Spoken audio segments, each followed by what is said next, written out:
The Yankton Bucks football team has high hopes this fall after going 5-5 last season with a semifinal exit in the playoffs. Our expectations are pretty high as a team. I think we want to be where we can't be stopped. We want to be strong enough that we can find the running game a little better than last year and then mix it up with our passing game or vice versa, whichever happens to be there. And we just need to go out there. I think a key is for us to stay healthy and keep our attitudes in place and work together. And then every Friday you got to be ready to play because this year, if you look at our schedule, there's no gimme on the schedule. Every game is going to be a tough one, so you got to come out ready. Yankton returns senior quarterback Mason Strahl, who passed for a school record 1,712 yards. If the passing game's there, then that's great. If the running game's there, we'll take that all day.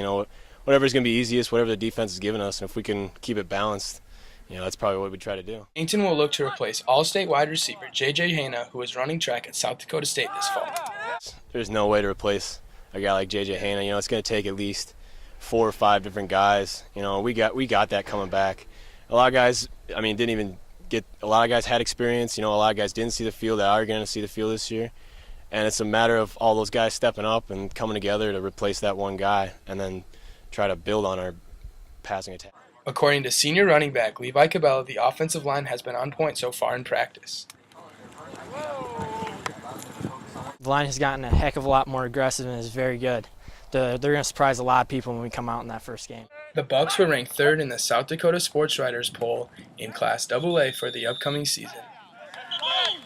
We like to see them, of course. You maybe put a chip on their shoulder, but if we were number one, who cares? We're number one. We have to go defend that. We're going to win each week and just take 1 week at a time. Doesn't matter what we're ranked. Arlin Likness is impressed with his team's speed and unity thus far this season. There's probably our team unity and I think our overall quickness and team speed.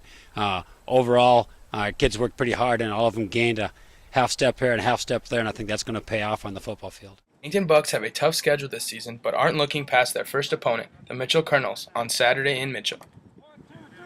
Every game's a challenge for us, so we're going to come out and have to be ready to go.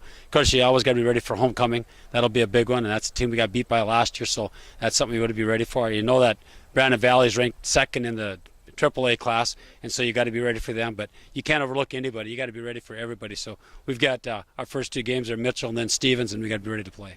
In order for the Bucks to make a deep run this fall, Likness feels his team will need to stick together and win the turnover battle. I think we just got to keep growing and working hard together, and I think we're going to have success. It's okay to hang on to the football. That's got to be a big key for us, and then create some turnovers.